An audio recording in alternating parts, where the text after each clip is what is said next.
So you'd like to make mosaic coasters? Well, you're in the right place. This project is aimed at people who don't want to cut.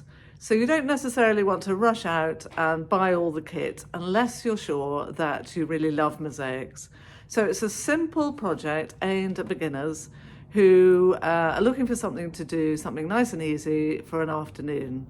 I'm Helen Miles and I'm here to teach you all the tips and tricks you need to make mosaics.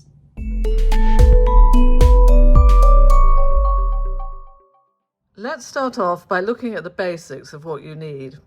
These are the coasters that I've chosen. They are 10 centimetres square. It's MDF wood and they are about 3 millimetres deep.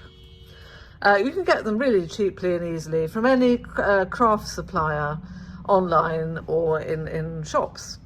There are also these lovely glass 10 millimetre square tesserae. These lovely tiles that you buy them in mixed bags of different colours, or you can also get separate colours. Then you will need glue, a lid and some kind of implement to apply the glue. So the glue that you choose, it depends partly on what you have available and what's easy to get hold of. So PVA would be a natural and easy choice.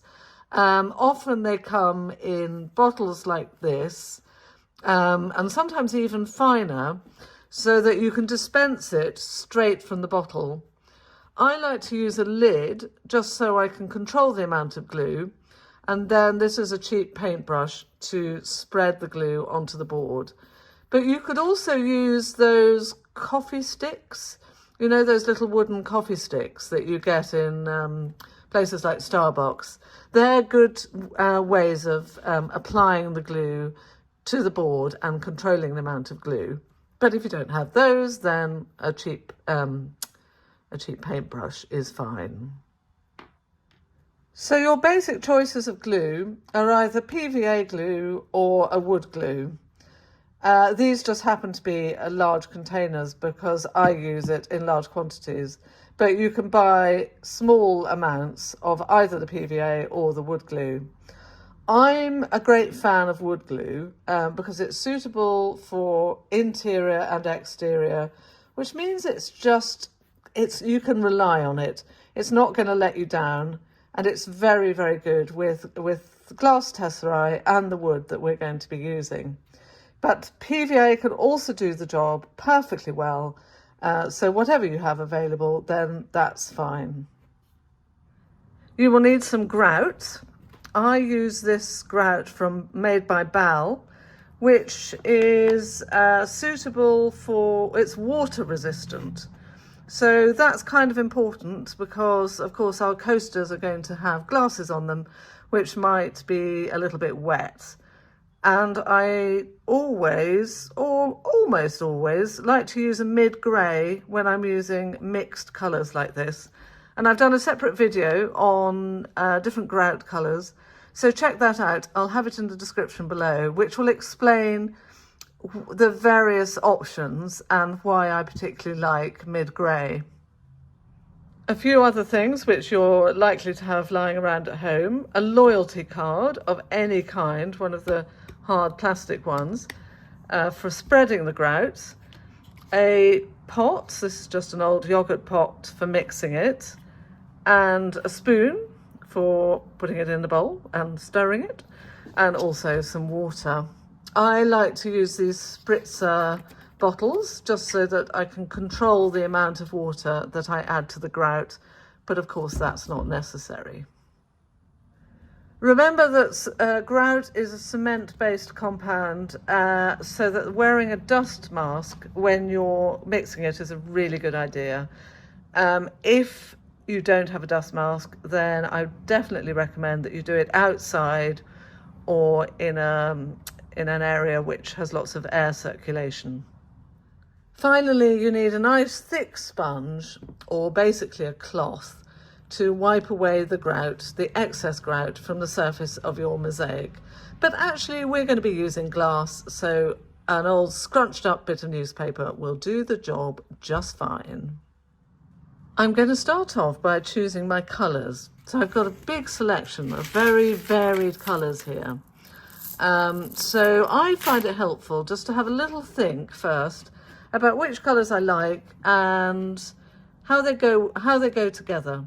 So this board is 10, it's 100 millimeters wide and it's a square. So that means I can fit in 9 little tesserae, 1, 2, 3, 4, 5, 6, 7, 8, 9, because you want to have gaps between them. So I'm not going to lay the whole thing out now, but I'm just showing you the kind of spacing that we're going to deal with. So yeah, roughly like that. So you want the gaps kind of even. And I like these blues, and I've got lots of different mixed blues, which I think are really lovely. So I'm going to have a border of mixed blues, and then something in between the blues and the yellows. Maybe some green. Green's always nice. Or maybe some neutral colours. That's a nice minty green, and that's more of a grey, pinky grey. So yeah, I'm going to graduate in and then just have a little pop of yellow in the middle. So that's my basic idea, and I'm good to go. I've put my glue in the lid, and I've got a bit of kitchen towel or any old cloth nearby, just in case my hands get sticky and I need to wipe them as I'm working. And I'm going to put some of the glue on the board, so not too much. You just want to do the bit you're doing first, and I'm going to do the rim first, because obviously you want the rim to be nice and neat so that then you can work inwards from that. So I'm just putting the tesserae, the little tiles down, and I like the randomness of these blues. I don't want any kind of formal pattern. I'm just mixing the blues up together, basically as they come in my hand. I'm going to try though to get some of the always have a dark one on the corners. Oops, and there we go. I've just done my first line, and that doesn't really you don't need to push the tesserae, the tiles down into the glue. You just place them in the glue and they'll be fine. And I've got them up against the edge of the board.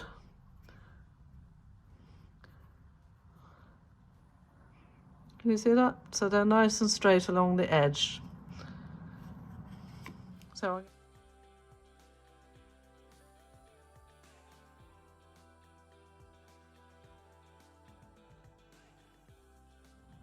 I'm using the wood glue, and very, very quickly you can see that the wood glue is holding the pieces in place. So that's another good reason for using the wood glue.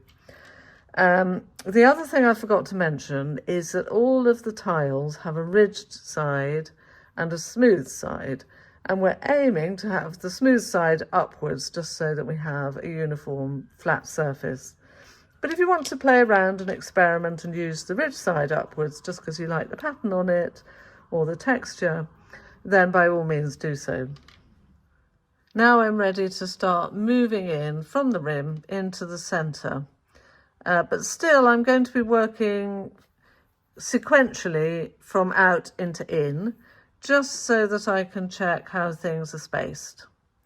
So plenty of glue, but not too much. And I've decided to use these quite bright ones in the corners so they really stick out, sorry. And then a mixture of these kind of pastel-y soft colours in between the yellow ones. So that's my general idea, nothing fancy.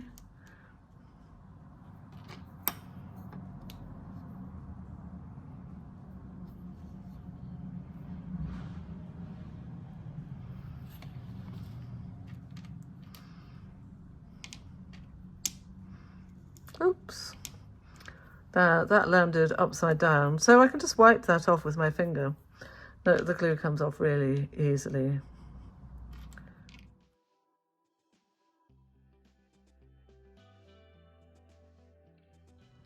You can see me moving things around a little bit as I work, and that's just because I don't want to create a pattern.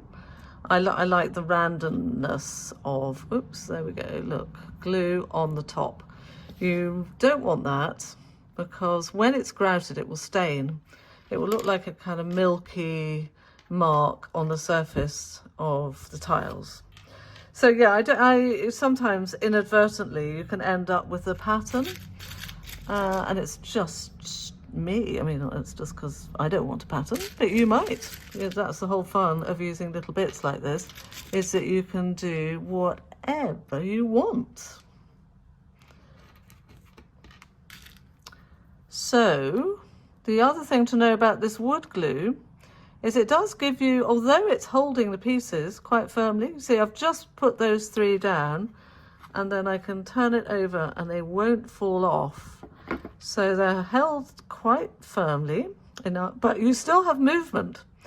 So you could kind of finish your little coaster and think, oh, I don't like that one. So you'll still have the chance to pick it up and put a little bit of dab of glue, another little fresh bit, and replace it with a different tile.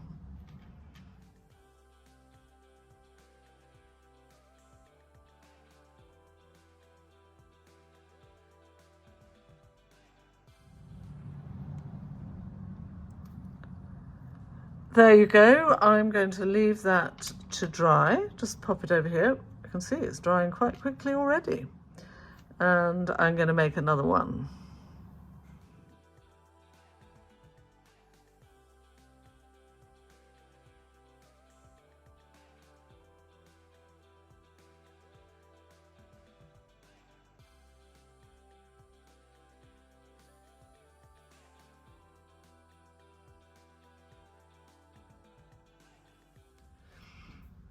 Here's an example of how I can change it. So I put a random mix of oranges and reds in the middle, and actually I think it would be a little cooler and calmer if I put some more whites in exchange. So I'm just going to dig out those 4 pieces.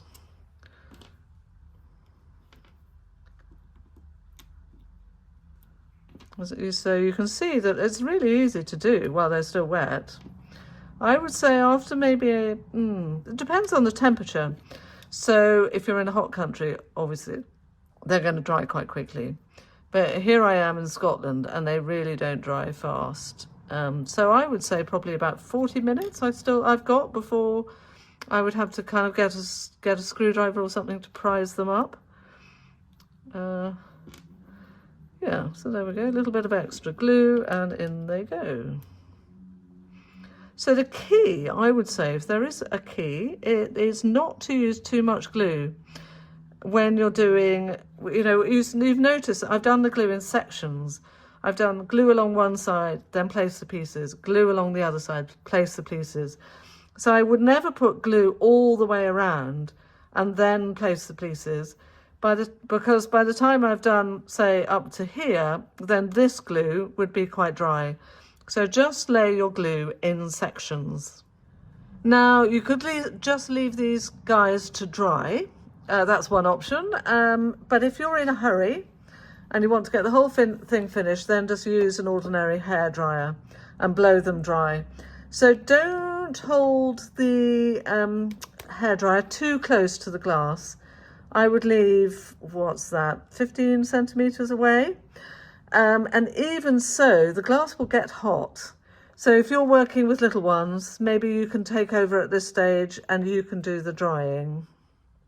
I've been drying these for about 5 minutes under the hairdryer and they are super, super hot. I can just about touch them briefly. So obviously I'm going to leave those to cool off, and meanwhile I'm going to prepare my grout.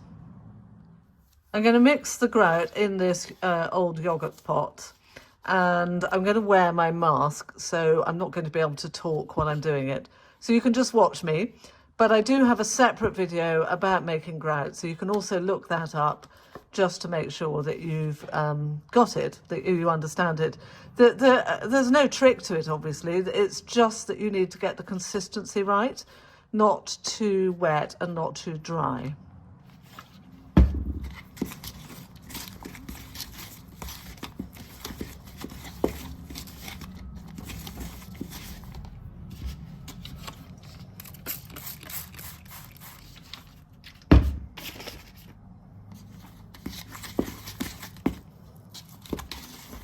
Now it's not powder anymore. I can take my mask off. And you can see it hasn't got a shine on it. It's quite thick. It's kind of peanut buttery. But it's still very mouldable, very spreadable.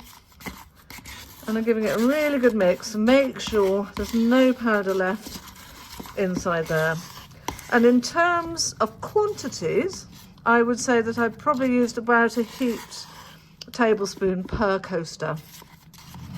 Once I'm sure that's nice and mixed, I'm just going to leave it for a few minutes to what's called slake, just kind of settle in, and then I'll give it a final stir. I like to make really sure that all my tiles are stuck before I grout. So just take an ordinary brush and give them a good scrub.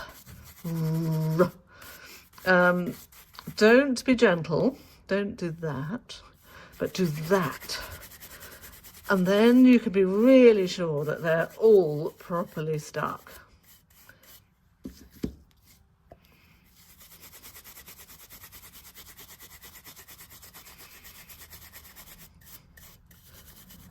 Now take a blob of your grout, put it on the front of your mosaic.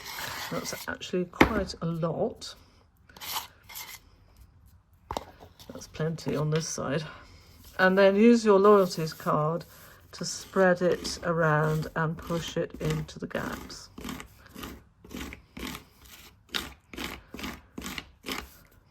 Push it nice and down so that it fills all the holes.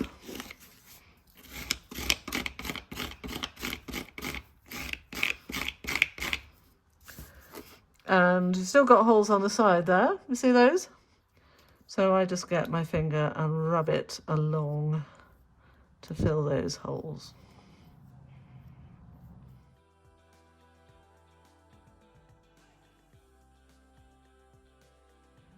Now I'm just going to scrape off any excess.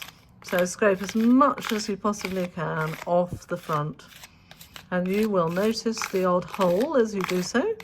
So just press some more grout into those holes. Now I'm taking the excess off the sides too. So once these are all cleaned up and dry, you can paint the sides and the back so they look really lovely. But you can paint over the grout, that's not a problem. But you don't want too much grout on the edges because you don't need it. I'm just going to go clean myself up and leave those to dry. So I want them to be semi-dry. And once they are, you can just get to, well, I'll show you in a second. Just let me go clean up first. As well as cleaning up your hands, don't forget to clean your tools. The grout will become rock hard fairly quickly. So just use some kitchen roll or some old newspaper and wipe everything off. Be careful not to put any residue at all down the sink. So I just get a wet kitchen towel, clean it off thoroughly, and then you're away and nothing goes down the sink. So the coasters have had a few minutes to dry. I've got a balled up piece of newspaper. I'm not using that sponge I mentioned at the beginning because a sponge is better with ceramic. I find that newspaper does the job better if you've got all glass like these. And all you do is rub the surface so that the excess grout comes off.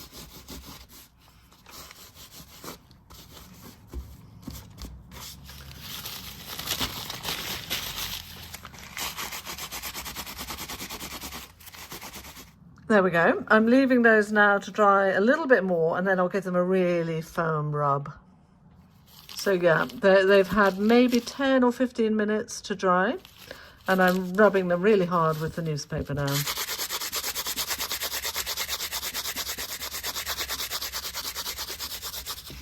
You see how they shine up?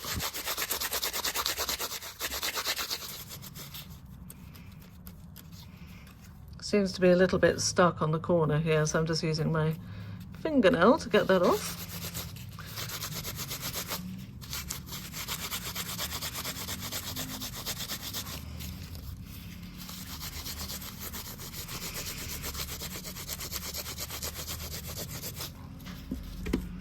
There we go, 2 coasters.